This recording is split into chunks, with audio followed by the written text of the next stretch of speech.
For the better part of 2 decades, Floyd Mayweather built a persona so airtight that millions of people who hated him secretly envied him.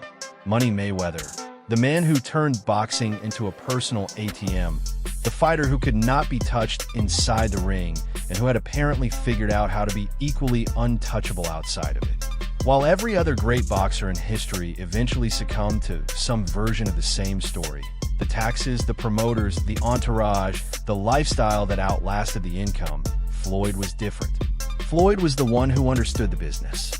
Floyd was the one who cut out the middleman and made himself the promoter. Floyd was the one who called himself the greatest businessman in the history of sport, while also calling himself the greatest boxer. He had reason to believe that narrative. He grew up in Grand Rapids, Michigan, the son of Floyd Mayweather Sr., a former professional boxer who served time in federal prison for drug trafficking. During his son's teenage years, his uncles Roger and Jeff were both professional fighters. He was born into boxing the way other people are born into a trade, and he learned early that the sport itself was less dangerous than the ecosystem surrounding it. The promoters who owned contracts, the managers who took cuts, the television networks that structured deals in ways that subtracted heavily from what fighters actually received. He watched the people around him get used and discarded, and he made a decision that defined the rest of his career. He was going to be the one holding the pen. By the time he split from Bob Arum's top-ranked promotion and established Mayweather Promotions, he had already begun the process of restructuring his finances in a way no boxer had attempted at that scale. He negotiated directly with HBO, then with Showtime, leveraging his pay-per-view numbers, which are the largest in the sport, into contracts that gave him a meaningful share of the revenue, rather T. Floyd Mayweather. Who made the most money? You did. Who was the most accurate fighter of all time? You were. Ways that were designed partly to antagonize and partly to signal, I know what I am doing and you do not. At the peak of it all, he earned $1.1 billion in his professional boxing career. That number is not an estimate. It is a documented fact. $1 billion in boxing.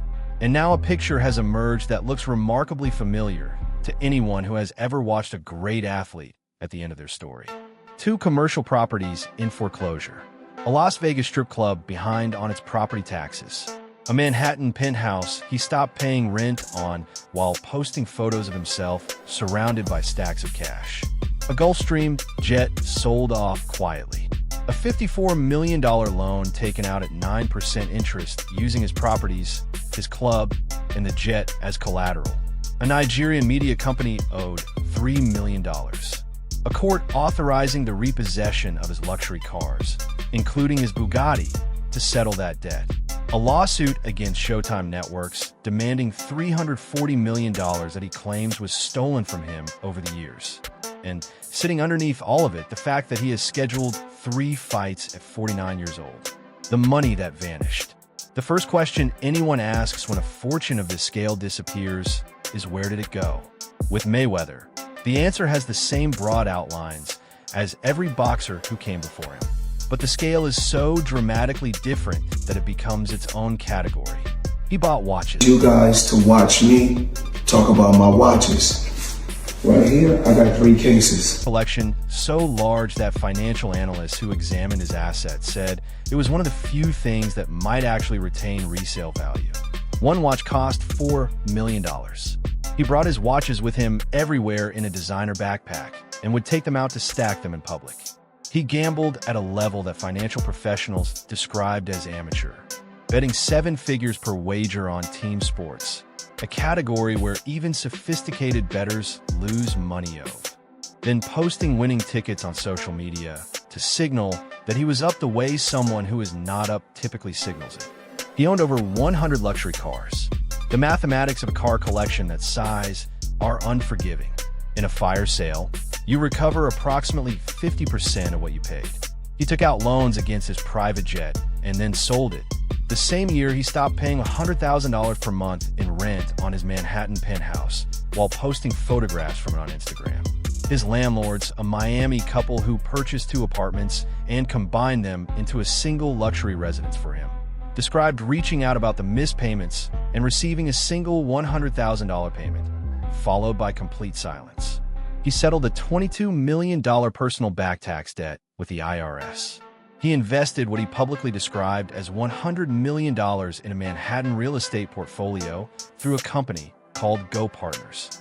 Business Insider investigated this claim and reported that he had invested a nominal amount and did not continue, and that the money he had invested had been absorbed by Go Partners without proportionate return. The gap between the public performance of wealth and the private reality of financial management is not unique to Floyd Mayweather. It is the story of almost every athlete who came before him dressed in better clothes and told on a larger stage. What makes it different in his case is that he was supposed to know better. He was the one who watched everyone else make these mistakes. He built his entire brand on financial sophistication. He was Money Mayweather, and the money was the point. The $340 million question. Mayweather filed a 25-page lawsuit in California against Showtime Networks and former Showtime boxing executive Steven Espinoza, seeking at minimum $340 million.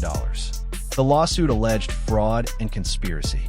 It alleged that Espinoza and Mayweather's longtime manager, Al Heyman, had worked together to divert a massive share of Mayweather's career earnings, somewhere in the range of $340 million out of his gross career total of $1.1 billion, into various destinations, none of which were Mayweather's bank accounts.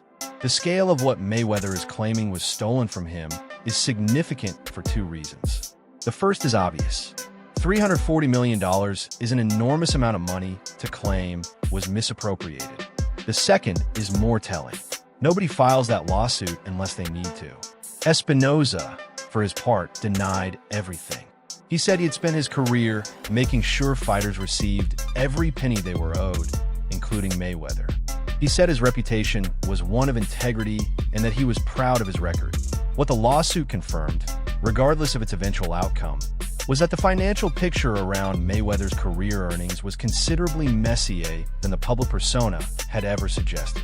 The man who claimed to control everything, who built an empire specifically to cut out the people who historically robbed fighters blind, was now claiming that people had robbed him blind anyway, and that the robbing had been happening for years without his knowledge.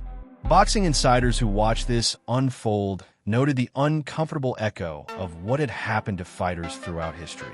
Mike Tyson sued Don King for $100 million, claiming King had stolen from him. The settlement was $14 million. Muhammad Ali earned tens of millions only to be consumed by taxes and bad management. Every generation of the sport produces the same story with slightly different names. And every generation includes at least one fighter who was supposed to be too smart to become that story. The fight that tells you everything.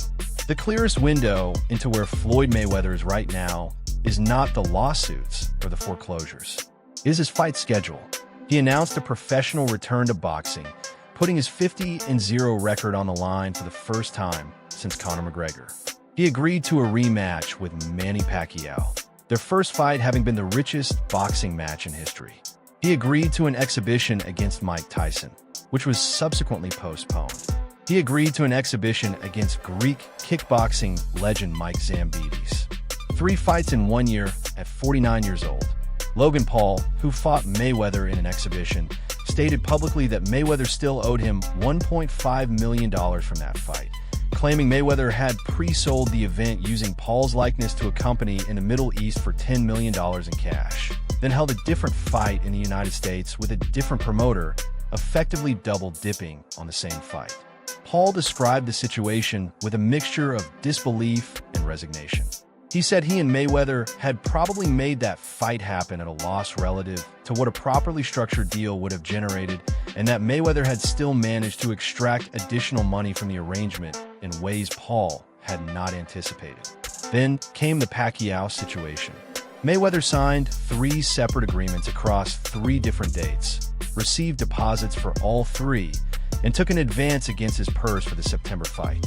Then at a Las Vegas meet and greet, he told reporters the rematch was an exhibition and the venue was not confirmed, directly contradicting what Netflix had announced, directly contradicting what the signed contract specified, and directly contradicting the position of Pacquiao's team, who had been operating on the understanding that they were fighting a professional sanction bout. Josh Mathur, the CEO of Manny Pacquiao Promotions, went to ESPN and said the words that encapsulate the entire situation.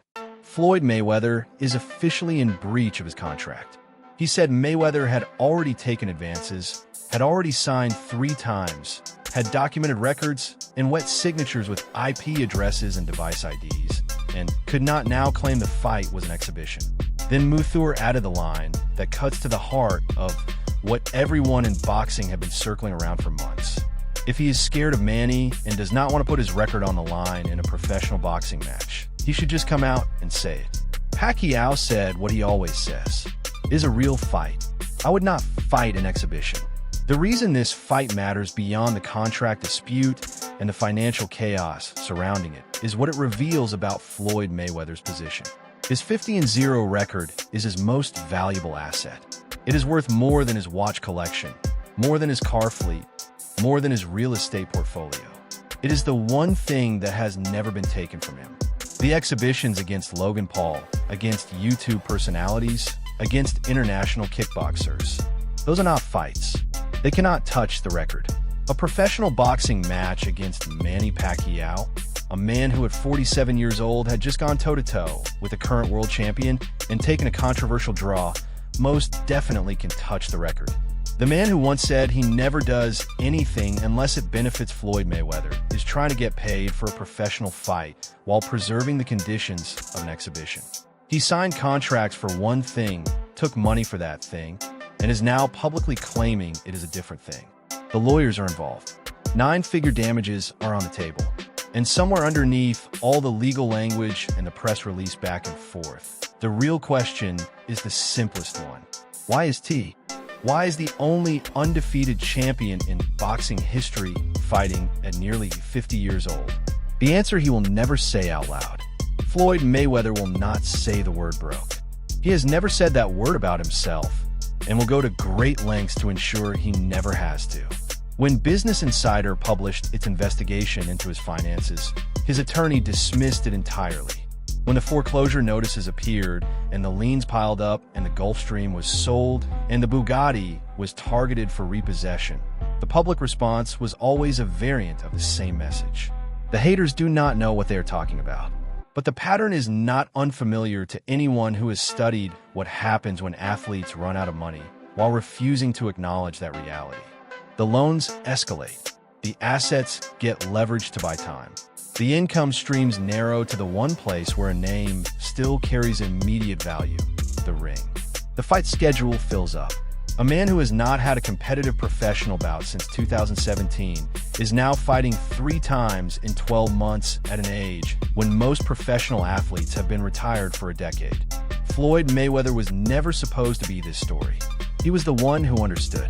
He was the one who saw what happened to every boxer who came before him and built a system designed to prevent it. He had the promoter title and the manager title and the business card and the brand deals and the $1 billion.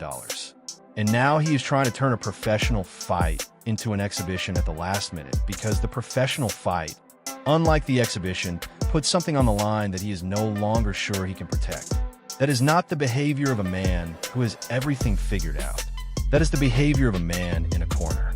All right, everyone, stay tuned for the latest in boxing news, highlights, events, and stories.